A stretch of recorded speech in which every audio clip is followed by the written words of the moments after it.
Hi అండి, అందరికీ నమస్తే. ఈరోజు చిన్న చిన్న టిప్స్ తోటి మనం నెయ్యిని ఎలా తయారు చేసుకోవాలి, ఏ విధంగా వెన్నను తీసుకోవాలి అనేది మీకైతే షేర్ చేస్తాను. వీడియో నచ్చినట్టయితే ప్లీజ్ అండి వీడియోని అయితే లైక్ చేయండి, షేర్ చేయండి, కమెంట్ చేయండి. అలాగే ఈరోజు ఫస్ట్ టిప్ చూద్దాం. మనమైతే పాలను కాంచుతాం కదండి. పాలను కాంచిన తర్వాత తోడు పెట్టేస్తాము. తోడు పెట్టేసిన తర్వాత రాత్రి తోడు పెట్టామనుకోండి, ఉదయం ఉంటుంది కదా, ఉదయాన్నే ఇలా పైన మీగడైతే తీసి పెట్టేసుకోవాలి. చాలా మంది పాలపైన మీగడ తీస్తారు, కానీ పాలపైన మీగడ కంటే పెరుగు పైన మీగడ తీసుకున్నామంటే చాలా బాగుంటుంది. ఇంకా సెకండ్ టిప్ చూడండి, ఈ విధంగా అయితే తీసి పెట్టేశానమాట. ఇదైతే పెరుగు పైన మీగడ అనమాట. ఈ విధంగా నేను తీసి పెట్టేశాను.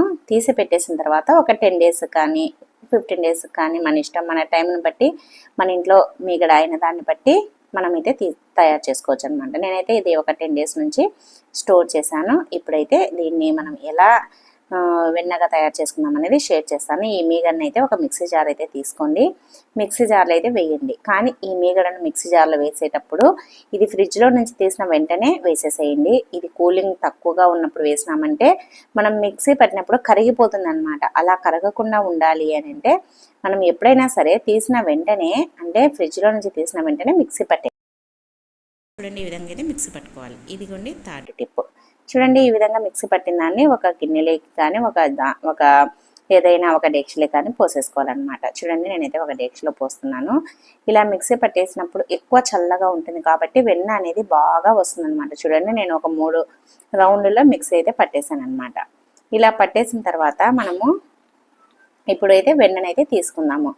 ఇలా మనము కూల్గా ఉండేదాన్ని మిక్సీ పట్టడం వల్ల వెన్న అనేది కరగకుండా ఉంటుంది. అలాగే చూడండి, మీరైతే గమనించండి, ఈ విధంగా మనము మీగడ అంటే వెన్న తీసుకోవడానికి చాలా బాగా వస్తుంది అనమాట. అసలు మీరు గమనించినట్టయితే నా చేతికి ఎక్కడ కూడా వెన్న అనేది అంటుకోవడం లేదు. చూడండి, ఎందుకంటే ఎక్కువగా చల్లగా ఉన్నప్పుడు మనం మిక్సీ పెట్టేసినామంటే వెన్న అనేది చాలా పర్ఫెక్ట్గా వస్తుంది అనమాట, నీట్గా వస్తుంది.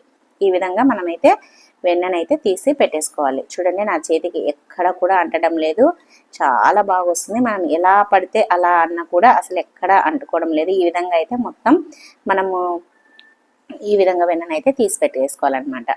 మనకి వెన్న మార్కెట్లో ఇప్పుడు అమూల్ దాంట్లో నుంచి వెన్న వస్తుంది కదండి, అదేనండి బటరు. అలా రావాలంటే కొద్దిగా మనం మిక్సీ పట్టుకునేటప్పుడు పసుపును కూడా వేసుకొని మిక్సీ పట్టేసినామంటే కలర్ అనేది కొద్దిగా ఎల్లోగా వస్తుంది, ఇలా వైట్గా రాకుండా. దాన్ని మనం వంటల్లోకి వాడుకొని ఏ దాంట్లోకి చికెన్లోకి అలా అయితే వాడుకోవచ్చు అనమాట. ఆ విధంగానే మనము అలా అయినా చేసుకోవచ్చు. ఇదైతే నేను నెయ్యి కోసం చేస్తున్నా కాబట్టి ఈ విధంగా పసుపు అయితే వేయకుండా చేస్తున్నాను అనమాట. ఈ విధంగా మొత్తం అయితే తీసేసుకోవాలి. ఇప్పుడు చూడండి, ఈ విధంగా తీసుకున్న వెన్నని మనమైతే ఫస్ట్ వాటర్తో ఇలా తెల్లగా మజ్జిగ మాదిరి రాకుండా నీట్గా అయ్యేటట్టు కడిగేసుకోవాలన్నమాట. ఎందుకంటే ఇలా తెల్లగా వచ్చిందనుకోండి మజ్జిగ మాదిరి, అది కొద్దిగా మనం కాంచినా కూడా కుంటు వాసన అనేది వస్తుందన్నమాట నెయ్యి. అందుకోసం అనేసి ఎప్పుడైనా సరే ఈ వెన్నను కూడా బాగా కడగాలన్నమాట. చూడండి, ఎంత వెన్న వచ్చేసిందో. 10 daysకి అయితే ఇంత వెన్న వచ్చేస్తుంది అనమాట. నేనైతే ఇది లీటర్ పాల పైన, అంటే ఉదయం 1/2 లీటర్, సాయంత్రం 1/2 లీటర్ పైన నుంచి తీసిన వెన్న అనమాట. 10 daysకి ఈ విధంగా వస్తుంది. నేనైతే అస్సలు నెయ్యినైతే కొనను. ఎప్పుడైనా సరే ఈ విధంగా ఇంట్లోనే తయారు చేసుకుంటాను. ఈ విధంగా నీట్గా శుభ్రంగా కడిగి ఒక 2-3 సార్లు తర్వాత ఇలా వైట్గా వచ్చేంత వరకు కడిగేసినామంటే నీట్గా ఉంటుంది. అలాగే కుంటు వాసన అలా రాకుండా ఉంటుంది అనమాట. చూడండి, నేనైతే 2-3 సార్లు కడిగేశాను.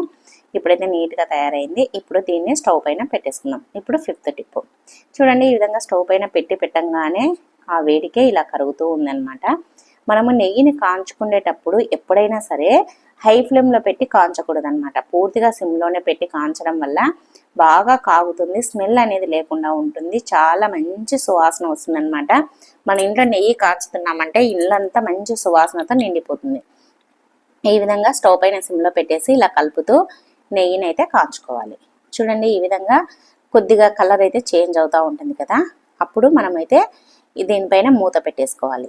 మూత పెట్టినా కూడా మనం గమనిస్తూ ఉండాలి, ఎందుకంటే పొంగిపోయిందంటే నెయ్యి అనేది టేస్ట్ పూర్తిగా మారిపోతుంది. అలా కాకుండా ఇలా కలుపుతూ అప్పుడప్పుడు మూత తీస్తూ మనము ఇలా కాంచుకోవడం వల్ల మంచి సువాసన వస్తుంది నెయ్యి. ఈ విధంగా మనమైతే తయారు చేసుకోవచ్చు అనమాట. ఇంకా చూడండి, కొద్దిసేపు ఉందంటే మనకి సరిపోతుంది. ఇంకా నెయ్యి అనేది కాగిన తర్వాత ఇప్పుడు తెల్లగా కనిపిస్తుంది కదండి, అలా కాకుండా వేరే విధంగా మారిపోతుంది. చూడండి, ఈ విధంగా.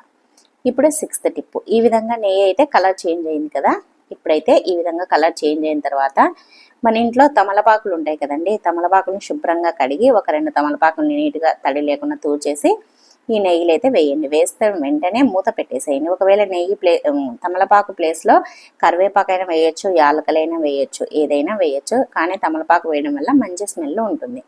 ఇంకా నెక్స్ట్ టిప్ అండి, లాస్ట్ టిప్ చూడండి. ఒక 10 నిమిషాల తర్వాత మూత అలానే పెట్టేసి 10 నిమిషాల తర్వాత తీసినామంటే ఈ ఆకులు కూడా చూడండి, తమలపాకులు కూడా కలర్ అనేది మారిపోతాయి, క్రిస్పీగా తయారవుతాయి అన్నమాట. ఇప్పుడైతే నెయ్యిని వడగట్టేసుకోవాలి. ఇంకా ఈ విధంగా ఒక తడి లేకుండా ఉండే గిన్నెను అయితే తీసుకోండి. దాన్ని నెయ్యి ఇలా వడగట్టేసేయండి. ఒక టీ ఫిల్టర్లో ఇలా వడగట్టేసేయండి. ఇలా మొత్తం వడగట్టేసిన తర్వాత ఈ నెయ్యిని కూడా మనం తీసుకోవాలంటే ఒక స్పూన్ తోటి ఈ తమలపాకుల పైన నెయ్యి ఉంటుంది కదండి, దాన్ని కూడా కొద్దిగా ప్రెస్ చేసినామంటే నెయ్యి అనేది మొత్తం కిందికి దిగిపోతుంది. ఈ తమలపాకులు తిన్నా కూడా చాలా టేస్టీగా ఉంటుంది అనమాట. ఇప్పుడు ఇలా తయారు చేసుకుంటున్న దాన్ని మనం మూత పెట్టేసి ఫ్రిడ్జ్లో పెట్టుకున్నా బయట పెట్టుకున్నా 2-3 నెలల వరకు చాలా ఫ్రెష్గా, అంటే ఇప్పుడు మనం తయారు చేసినప్పుడు ఎలా ఉందో అలానే ఉంటుంది అనమాట. ఇదండి మంచి గుమగుమలాల నెయ్యిని ఈ చిన్న చిన్న టిప్స్ తోటి తయారు చేసుకొని ఎంజాయ్ అయితే చేయండి. వీడియో నచ్చినట్టయితే ప్లీజ్ లైక్ చేయండి, షేర్ చేయండి, కమెంట్ చేయండి.